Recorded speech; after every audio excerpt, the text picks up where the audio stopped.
My dear students, మనం ఇప్పటి వరకు ఈ నర్సరీ అంటే ఏంటి, ఆ నర్సరీ అనేది ఎన్ని రకాలుగా ఉంటుంది, నర్సరీల్లో మనం ఏమేం చేస్తాం, నర్సరీల వలన మనకి ఎలాంటి ఉపయోగాలు ఉన్నాయో మనం తెలుసుకున్నాం. ఈరోజు నర్సరీ యొక్క లేఅవుట్ను గురించి నేర్చుకుందాం. Nursery layout. అసలు ఒక నర్సరీని మనం స్థాపించాలంటే దానిని ఒక ప్రణాళికాబద్ధంగా శాస్త్రీయంగా మనం నిర్మించుకోవాలి. అలా నర్సరీని నిర్మించుకోవటం కోసం మనకు ఒక మంచి లేఅవుట్ కావాలి. నర్సరీ అంటే మనకి నిర్వచనం తెలుసు. వివిధ రకాలైన మొక్కలకు సంబంధించిన నారు మొక్కలను ఉత్పత్తి చేసి వాటిని రవాణా చేయటానికి అనుకూలంగా ఉంచే ప్రదేశాన్నే లేదా బడ్డింగ్, అంటుకట్టుట మరియు ఇతర ఆధునిక శాస్త్రీయ పద్ధతుల ద్వారా రకరకాలైన మొక్కల యొక్క నారు మొక్కలను అభివృద్ధి చేసి అమ్మకానికి ఉంచే ప్రదేశాన్ని మనం నర్సరీ అంటాం. ఆధునిక నర్సరీల్లో మొక్కలతో పాటుగా వివిధ రకాలైన తోటలో వినియోగించే పనిముట్లను, మొక్కలను పెంచటానికి ఉపయోగించే రకరకాలైన కుండీలను మరియు ఆ మొక్కలను అభివృద్ధి చేయటం కోసం వినియోగించే ఎరువులను కూడా అమ్మకానికి పెడతారు. కాబట్టి ప్రజల యొక్క అవసరాలకు అనుగుణంగా ఎన్నుకొనబడిన ప్రదేశాల్లో నిర్దిష్టమైన నమూనాలను అనుసరించి ఈ నర్సరీలను స్థాపించాలి. ఈ నర్సరీలను స్థాపించే ప్రక్రియలో అనేక జాగ్రత్తలు తీసుకుంటూ వివిధ రకాలైన నిబంధనలను పరిగణలో తీసుకొని నర్సరీని స్థాపించాలి. ఒక నర్సరీ లేఅవుట్ తయారీ సమయంలో వివిధ రకాలైన అంశాలను మనం పరిగణలోకి తీసుకోవాలి. ఒక నర్సరీని స్థాపించేప్పుడు మనం పరిగణలోకి తీసుకోవాల్సిన వివిధ రకాలైన అంశాలను గురించి మనం ఇప్పుడు నేర్చుకుందాం. మొట్టమొదటిది కంచె.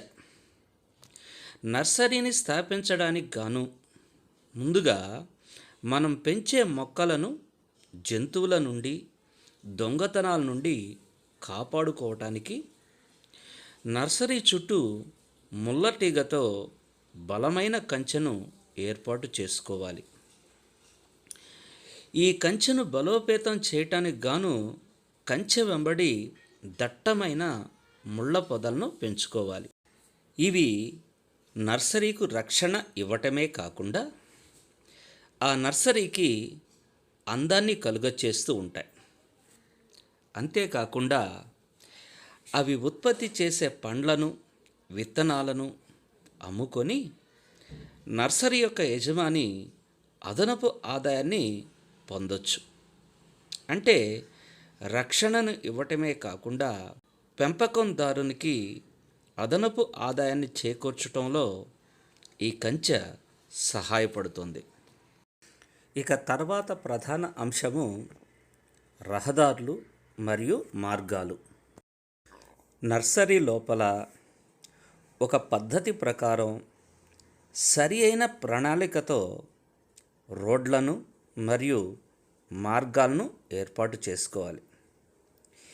ఈ విధంగా ప్రణాళికాబద్ధంగా రోడ్లను మరియు మార్గాలను ఏర్పాటు చేసినట్లయితే మనం స్థాపించిన నర్సరీ అనేది అందంగా, మనోహరంగా ఉండటమే కాకుండా ఆ నర్సరీ యొక్క నిర్వహణను సులభంగా, సరళంగా ఉండేట్లు చూసుకొని నర్సరీ యొక్క కార్యకలాపాలను చాలా తేలిగ్గా నిర్వహిస్తూ నర్సరీ నిర్వహణ ఖర్చును మనం బాగా తగ్గించుకోవచ్చు. ఈ నర్సరీలను వివిధ బ్లాకులుగా, విభాగాలుగా విభజిస్తూ ఈ మార్గాలను, రోడ్లను మనం నిర్మించుకోవాలి. ఎక్కువ రహదారులను, పెద్ద పెద్ద మార్గాలను ఏర్పాటు చేసి నర్సరీలో మనకి అందుబాటులో ఉండే భూమిని వృధా చేసుకోకూడదు. ప్రతి రోడ్డును మరియు మార్గాన్ని అందంగా తీర్చిదిద్ది ఆకర్షణీయంగా ఉండేట్లు నిర్మించి నర్సరీను సందర్శించే ప్రజలకు ఆసక్తిని కలుగజేసే విధంగా ఈ రోడ్లను మార్గాలను మనం నిర్మించుకోవాలి. ఇక ఈ నర్సరీ లేఅవుట్లో మనం చూసుకోవాల్సిన మరొక ముఖ్యమైన ప్రధాన అంశం ఏంటంటే సంతతి బ్లాక్ లేదా తల్లి మొక్కల యొక్క బ్లాక్. నర్సరీల్లో మంచి డిమాండ్ ఉన్న వివిధ రకాలైన మొక్కలకు సంబంధించిన సంతతి బ్లాక్ను లేదా తల్లి మొక్కల యొక్క బ్లాక్ను ఏర్పాటు చేసి వాటిని జాగ్రత్తగా సమర్థవంతంగా మనం నిర్వహించుకోవాలి. ఈ బ్లాక్ల యందు పెంచే మొక్కలను వివిధ రకాలైన పరిశోధన సంస్థల నుండి కానీ లేదా మంచి పేరున్న పెద్ద పెద్ద నర్సరీల నుండి కానీ మనం సేకరించాలి.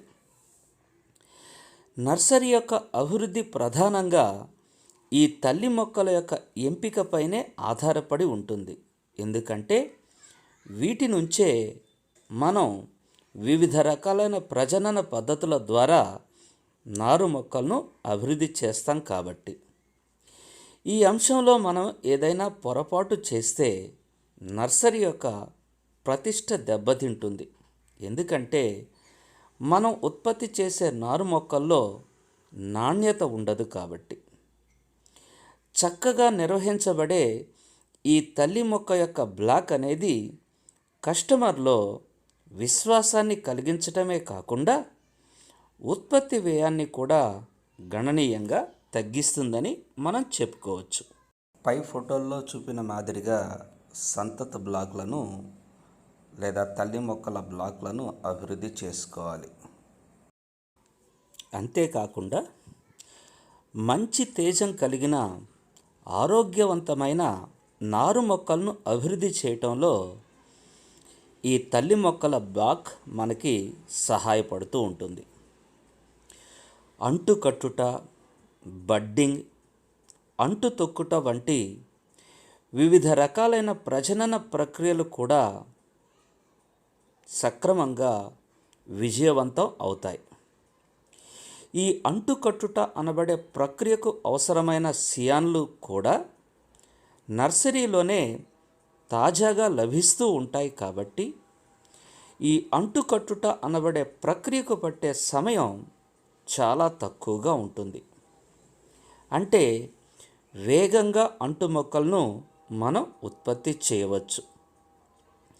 మంచి డిమాండ్ ఉన్న మొక్కల యొక్క రకాలకు చెందిన తల్లి మొక్కల బ్లాక్లను మనం అభివృద్ధి చేసుకుంటే ఆ నర్సరీ మనకి ఆర్థికంగా ఎంతో ఉపయోగకరంగా ఉంటుంది. అంటే తక్కువ సమయంలో తక్కువ ఖర్చుతో ఎక్కువ నాణ్యత కలిగిన నారు మొక్కలను, అంటు మొక్కలను మనం మన నర్సరీలో ఉత్పత్తి చేయవచ్చు. ఇక నర్సరీ లేఅవుట్లో మనం పరిగణలోకి తీసుకోవలసిన మరొక ముఖ్యమైన ప్రధానమైన అంశం ఏంటంటే నర్సరీలో నీటిపారుదల వ్యవస్థలు. ఈ నర్సరీలో పెంచే మొక్కలకు ఎక్కువ మొత్తాల్లో నీరు అవసరం ఉంటుంది.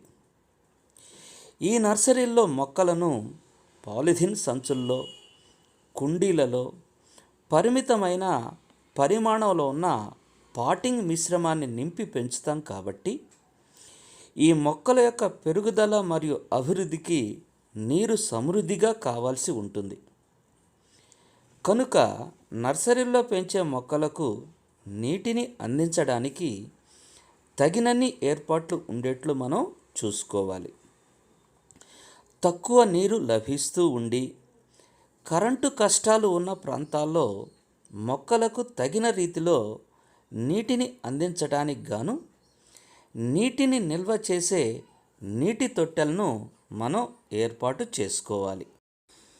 ఈ విధంగా నిల్వ చేసిన నీటిని మోటారు పంపుల సహాయంతో మొక్కలకు అందించుకోవాలి. ఈ పంపు సెట్లు సజావుగా నడవడానికి విద్యుత్ సరఫరా చాలా అవసరం. ఈ విద్యుత్ సరఫరాలో అంతరాయం ఉండే ప్రదేశాల్లో మనం ప్రత్యామ్నాయ విద్యుత్ సరఫరా సదుపాయాలను అభివృద్ధి చేసుకోవాలి. నర్సరీల్లో అభివృద్ధి చేసే ఈ పైప్ లైన్ లేఅవుట్ కొరకు అనుభవజ్ఞుడైన వ్యవసాయ ఇంజనీర్ను సంప్రదించి వారి సహకారంతో నర్సరీల్లో పైప్ లైన్లను నిర్మించుకోవాలి.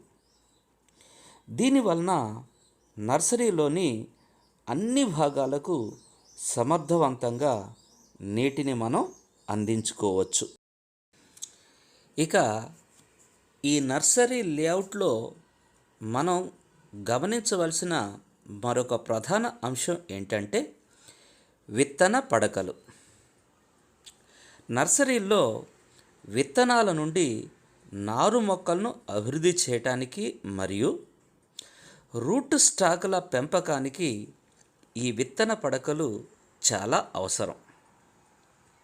ఈ విత్తన పడకలకు తరచుగా నీరు అందించాలి కాబట్టి నీటి వనరులు ఉన్న చోట ఈ విత్తన పడకలను అభివృద్ధి చేసుకోవాలి.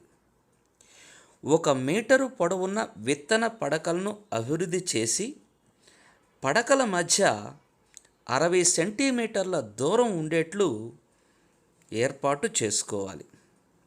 ఫలితంగా ఈ విత్తన పడకల్లో విత్తనాలు చల్లడానికి, కలుపు తీయడానికి, నీటిని సమర్థవంతంగా అందించడానికి, అభివృద్ధి చెందిన నారు మొక్కల్ని జాగ్రత్తగా పీకటానికి మనం అభివృద్ధి చేసిన ఈ పడకలు అనుకూలంగా ఉంటాయి.